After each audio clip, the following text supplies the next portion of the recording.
வந்து அவங்க மாமியார்கிட்ட எவ்வளோ சொல்லி பார்க்குறாங்க. ஆனால் அவங்க கேட்க மாட்டேங்கிறாங்க. தொடர்ந்து வந்து ரொம்ப மோசமாக ஜெயா பேசுகிறாங்க.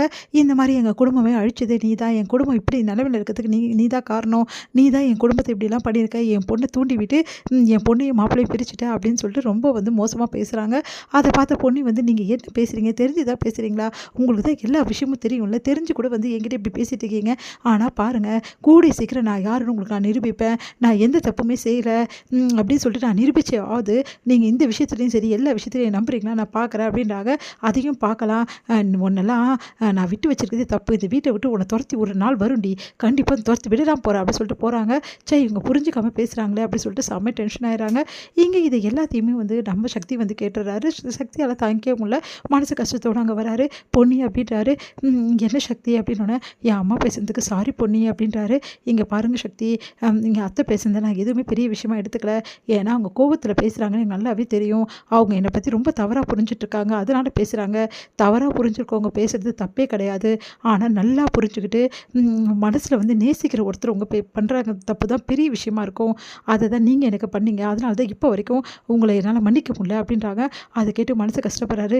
ப்ளீஸ் பொன்னி அப்படிலாம் பேசாத பொன்னி, நான் உன்னை நம்புகிறேன் பொன்னி, எல்லா விஷயத்தில் நான் நம்புகிறேன், ஆனால் என்ன நான் கொஞ்சம் வந்து அந்த டைமில் சைலண்ட்டாக இருந்ததால் தான் எனக்கு ரொம்ப கஷ்டமாக போச்சு, நான் இந்த நிமிஷம் சொல்கிறேன் பொன்னி, எப்போவுமே சரி உன்னை நான் நம்புவேன், என்றைக்குமே உன்னை கைவிட மாட்டேன், எல்லாத்துக்கும் ஒரு துணையாக நான் இருப்பேன், நீ என்னை விரும்பினாலும் சரி விரும்பினாலும் சரி எப்போவுமே நான் இருப்பேன் பொன்னி, உனக்கு எல்லா விஷயத்தையும் துணையாக நான் இருப்பேன் அப்படின்றாரு.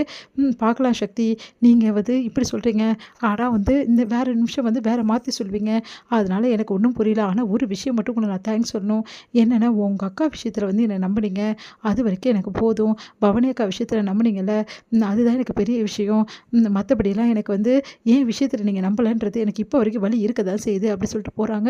இங்கே யோசிக்கிறாரு நம்ம வந்து சக்தி. அடுத்து வந்து என்ன பண்ணுறாங்க, சக்தி வந்து செமையாக டென்ஷனாக இருக்கார். எப்படியாவது வந்து அந்த பணத்தை கொடுக்க வேணாம் சொன்னால் கேட்க மாட்டேங்கிறீங்க, இப்போ ரொம்ப முக்கியம் அது பணத்தை கொடுக்குறது அப்படின்றாரு. அவங்க அம்மா கேட்க மாட்டேங்கிறாங்க.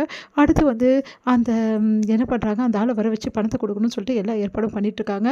இங்கே வந்து என்ன பண்ணுறாரு, ரொம்ப டென்ஷனாக இருக்கார் சுந்தரம் வந்து இங்கே பாரு, தேவையில்லாமல் என் மாமியார் வீட்டில் பணத்தை வாங்கினேன், அப்புறம் அவ்வளோதான் உனக்கு சொல்லிட்டேன், நீ பணத்தை வாங்கின உன்னை நான் என்ன செய்வேன்னு எனக்கே தெரியாது அப்படின்றாரு. அதை கேட்டுட்டு அந்த ஏமாத்துற 2 பேருமே வந்து இங்கே பாரு, நீ என்ன சொன்னாலும் சரி அந்த பணத்தை நாங்கள் வாங்க தான் செய்வோம், நீ என்ன பண்ணுமோ பண்ணிக்கோ அப்படின்னு சொன்னோன்னே செம்மையாக டென்ஷன் ஆகிறாரு.